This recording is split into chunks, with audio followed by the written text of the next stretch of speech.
Hi, and welcome to this episode of Let's Talk. This is a show designed to introduce you to interesting members of our East End community. Our guest today is Lena Tabori. Lena has some interesting stories to tell us about her life, which has included such interesting places as Spain and Hollywood. Lena, thank you so much for joining me today. Now let's talk.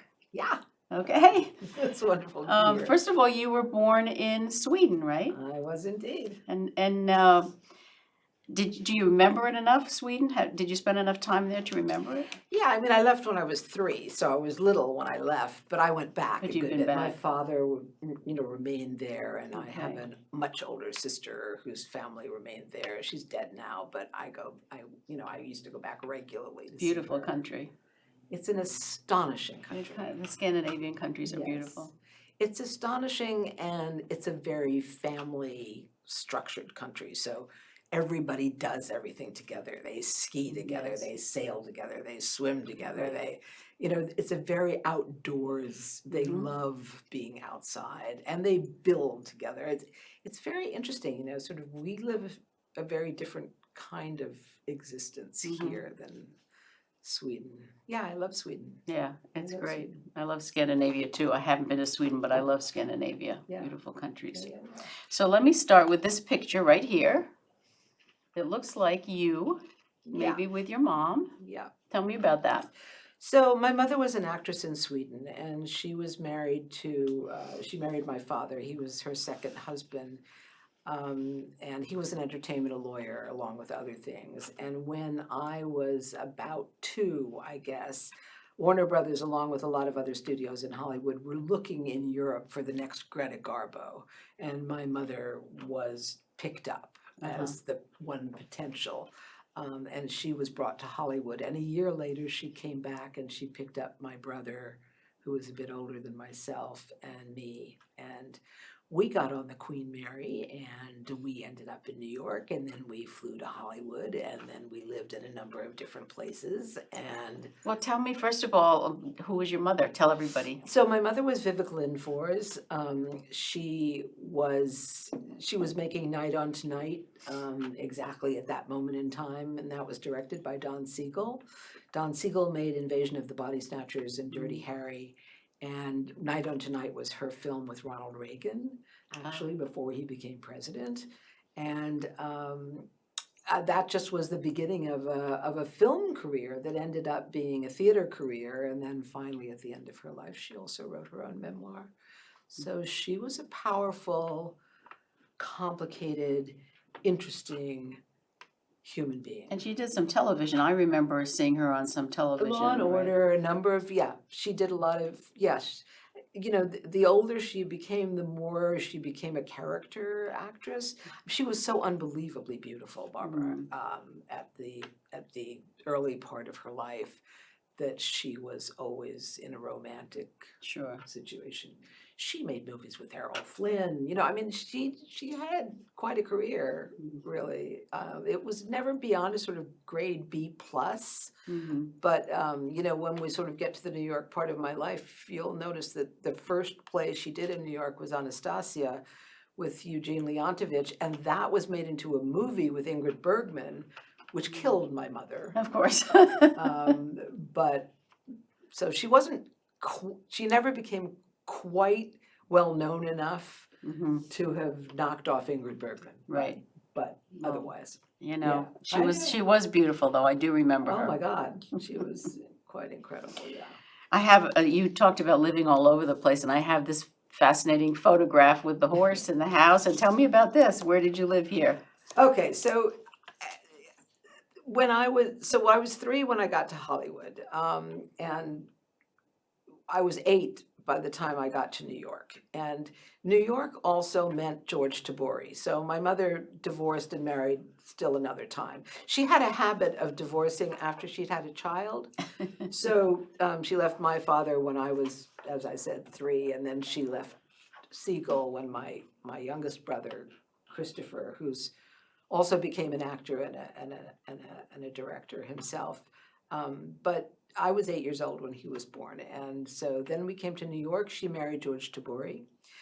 George Tabori was a Hungarian playwright, He had been both a novelist and a screenwriter up to then. He'd done some films for Alfred Hitchcock and a number of other people, and he had a play that was being produced exactly when My Mother's Anastasia was being produced, and that was being directed by Elia Kazan. So the two of them had this sort of fabulous first couple of years in New York where they really, I think it was an extraordinary moment for them. And then she was asked to go to Spain to do a film called King of Kings. Oh, yeah, sure, a famous one. Yeah, it was a big film, and so we all went there for the summer. And I was a horseback rider already. I had been riding since the time I was in California.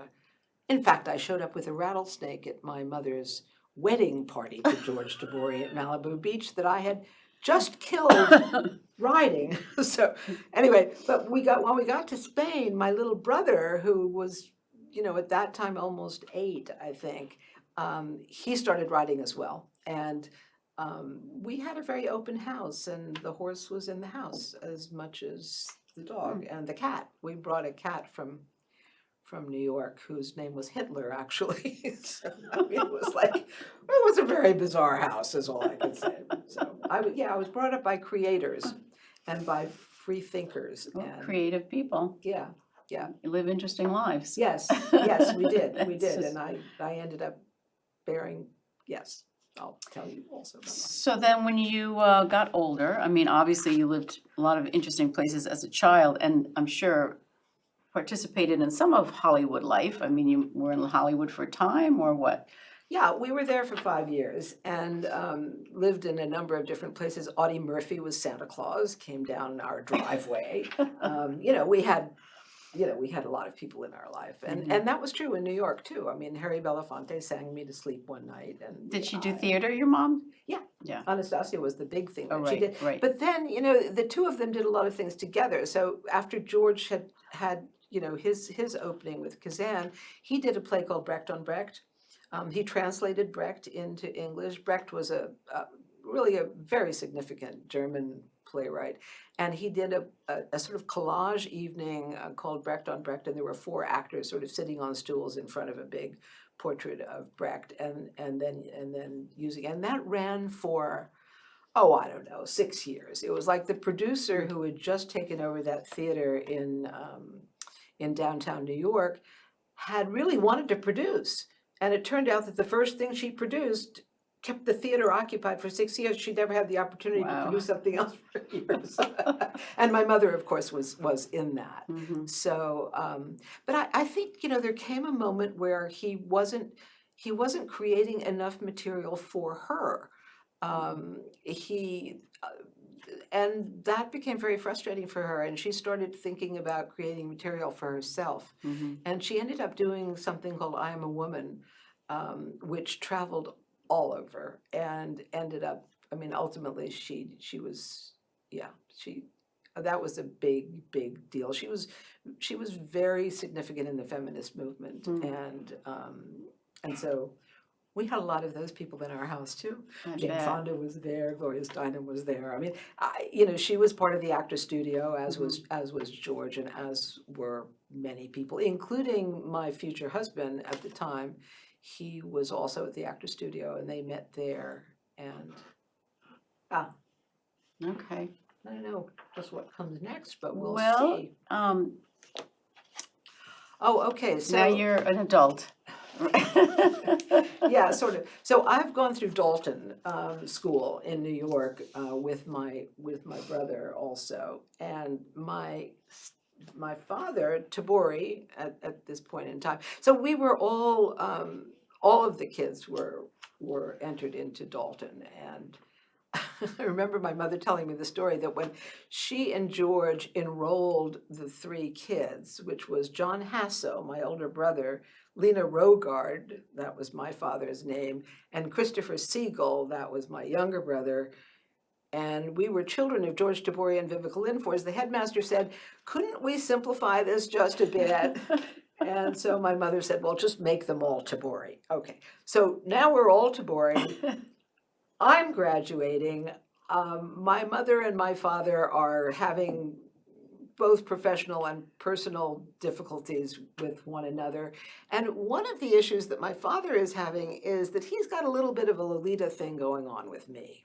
So he's writing a screenplay called Secret Ceremony, which as starring Mia Farrow as me, actually, sort of, more or less. I mean, and he says to me, I now am about to have, or maybe I do have my first job. I think I got my first job at Delacorte Press, and I was in the editorial department there. And I was doing some writing for the movie magazines that Dell also owned besides publishing. And I was kind of liking that. You know, they would give me stacks of files about. Anyway, so I was kind of liking that. My father said, you know, why don't you come to London where we're filming Secret Ceremony, and you can meet Mia Farrow, and maybe you want to do an article on Mia Farrow. And so I thought, okay, that sounds good. So I called up Henry Grossman, who was this fabulous photographer, and I said, Henry, you want to come to London? Because if I interview her, it would be good to have a photographer also involved. And he said, let me call my agent. So he actually had an agent. I didn't have any such thing. So he called his agent. His agent called Ladies' Home Journal. Ladies' Home Journal said, come right over, let's talk about this. So we went over to Ladies' Home Journal, and he was the editor-in-chief of Ladies' Home Journal was firing a lot of questions at me because I was not published quite, except, under pseudonyms. I had a Harriet Schwab pseudonym for all my Dell modern screen kind of things that I wrote. And, finally I ducked behind the chair because I said, okay, keep shooting. I said, you can't hit me now. And he said, I think she's just crazy enough to get an interview with Mia Farrow. I didn't have to be crazy to get the interview because my father was all set up. It was all set, And so we did the story and sent it back to Ladies' Home Journal, and they didn't like the title of it. They decided to call it Mia Talks and Talks, which I thought was fairly boring, but nonetheless, that's what. And they that's did. your first published piece. That was my and it was a cover story for Ladies' Home Journal. That's pretty great. Yeah, And so then it was kind of cool. and then you went into Okay, so publishing. So at this point, I think I was still at Dell, and the editor that I was working for there moved to Harry Abrams. Harry Abrams was at the time probably the most important art book publisher in America, and I was extremely interested in the visual arts. And this is you, right? That is me, yes, that is me in both cases, although that is me later on. I've left Abrams at that point, and the Cool Mutts book is a book that I did with Welcome, which was another publishing company I started, and that was one of my dogs, one of 9 puppies. So yeah, it was a great dog. Anyway, that was some event, and that's me in front of a Stella. The Abrams offices were fantastic because Harry was a collector. And so he had offices that were built with very wide hallways, and there was extraordinary art absolutely throughout the space. It was spectacular. I think I found myself at Abrams in a very significant way. Before that I'd sort of been toying with the idea of being an actress or being a writer or being this or being that. But at Abrams, Harry Abrams thought I walked on water, and I had the experience of therefore having to walk on water. It was like if somebody was convinced that I could do anything, then I could do anything. And I did do everything.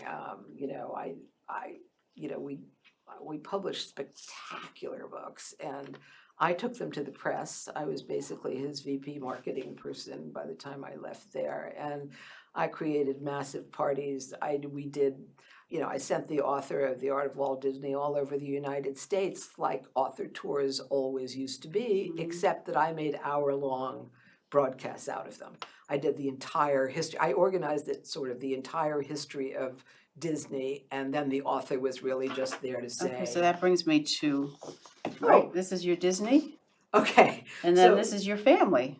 Yes. So family was, okay, so the complications were this. My husband, Marty Freed, who was a theater director, he met my mother at the Actors Studio. He ended up directing my mother I was so impressed with that because he was the first person that I had ever seen who controlled my mother in any way. She was fairly uncontrollable, my mother. And so I was kind of interested in him. And so we ended up having two daughters together, Natasha, who's on my left, The older and one? and Katrina, the little one who's in little one. Marty's arms. Yeah, both of them. They both ended up working at some point or another with me in publishing as well, and I'll tell you something about that a little bit later. But they're spectacular young women. And this was part of my introduction of the art of Walt Disney. This was in 1973. Al Hirschfeld lived on my block, and we'd been quite friendly over time. And I don't know if you remember, but there was the Algonquin Hotel in New York, and they had a sort of very famous literary round table. And I thought, well, wouldn't that be fun to sort of play with from a Disney point of view? And so I asked Al if, I could tell him all the different elements that represented the live action films, the voiceovers, the key characters, and so on. And Disney, of course, is in the background. And then could he do something? And he did this brilliant, brilliant thing. This is great. It is great. And I, for those that are too young to know who he was, Hirschfeld, he had a wonderful way of putting his daughter's name in all the drawings. Nina. And so it was a fun thing. It used to be to go, I think it was the New York Times Magazine, wasn't it? That every week had one of his drawings, and it was always fun to go and find the Nina in his drawing, sometimes more than one. There are dozens in here. Yeah. I was studying it and I found dozens in this picture. I mean, the genius of this was that, of course, I gave it to Associated Press, and they sent it out to every newspaper in the United States because I loved it altogether, and Hirschfeld was kind enough to sign the original to me, which was wonderful. But the basic purpose of it was to get press for the book. Sure. And it was their 50th anniversary. And, we did this enormous party at FAO Schwartz. We had Jerry Mulligan and Dave Brubeck there, doing Dave Loves Disney. And, we had a midnight screening of Snow White. We brought in all of Trova's Disney memorabilia collection. That must have been fun. Yeah, it was extraordinary. And once again, the New York Times did a huge write-up just on the party. And, I was very into all that. I loved producing events, basically. And that became a big piece of what I went on to do. That's great. And then you went on to... Oh, well, an Emmy. I had to actually produce something, which was, Ziggy was a little character in the United States in 800 Papers. He was a cartoon character, and that's Tom Wilson next to me. I was the executive producer and the producer of the film, and Tom was the cartoonist who created Ziggy, and we stunningly enough won the Emmy. I mean, I was so certain that Garfield was going to get it that I tried really hard to keep Tom from drinking too much because I was fairly certain we weren't going to get it, but what if, right. As it turned out, we did. That's amazing, really. We managed to get up there totally sober and quite an accomplishment. Enjoy the experience. Do you have it in your house now? Oh, sure. Oh, good. Oh, of course. I'm glad it didn't disappear. I don't know where it is amongst all the stuff, but it's there somewhere, yeah. That's great. Yeah. Okay, then I have this picture, which, of course, speaks to my heart as well, because we've both experienced this. But... Oh, yeah. Okay, so in 2003, maybe, I had breast cancer, and I was treated with chemo and radiation, and I lost all my hair. And the brilliance of it, Barbara, was that when my hair grew back, it grew back gray, and I did not have to go through that process of, the transition. Transitioning from, the sort of blonde highlights, which weren't really mine. Right. And my husband at the time was adorable because he decided to shave his head at the same time to match me. And he's never stopped doing that. Isn't that funny? I got my hair back. He did not. It's an experience. Yeah. Going through cancer is an experience I'll for say. Sure. That's a life changer. You got it. Yeah. So how did you come to East Hampton? Tell me how you came to East Hampton. Well, Natasha was 2, and Katrina was still in my belly. And my best friend from high school, Jane Lahr, who's father was Bert Lahr. I mean, one of the great things at Dalton, there were extraordinary girls in my class, extraordinary, but most of them were the daughters of lawyers and accountants and doctors and normal people. Mm-hmm. Jane was not the daughter of a normal person, and nor was I. And we became best friends at the time. And she ended up marrying Martin Gottfried, who was a theater critic. And that was amusing too, because I had my first daughter with a theater director. She then had her daughter with a theater critic. Then I had my other daughter with a theater director. So we had all these, and not to mention that his name was Martin Gottfried and my husband's name was Martin Fried. I mean, it was a little weird, actually, when you think about it. So anyway, the two of us thought that it was time to find a place in the country, because we didn't want our kids completely grown up in the city. And I had a nanny for my children because I was working all the time, and I needed them to have a place to be in the summertime. Mm-hmm. So we both came out here together. She found her house first. It was right off Abraham's Path in Amagansett. And then, because she doesn't drive, I had to find a place that was within bicycling distance of her place. So my place is on Accabonac, which is closer to East Hampton. I'm closer to East Hampton. I'm just a few doors away from Collins Avenue.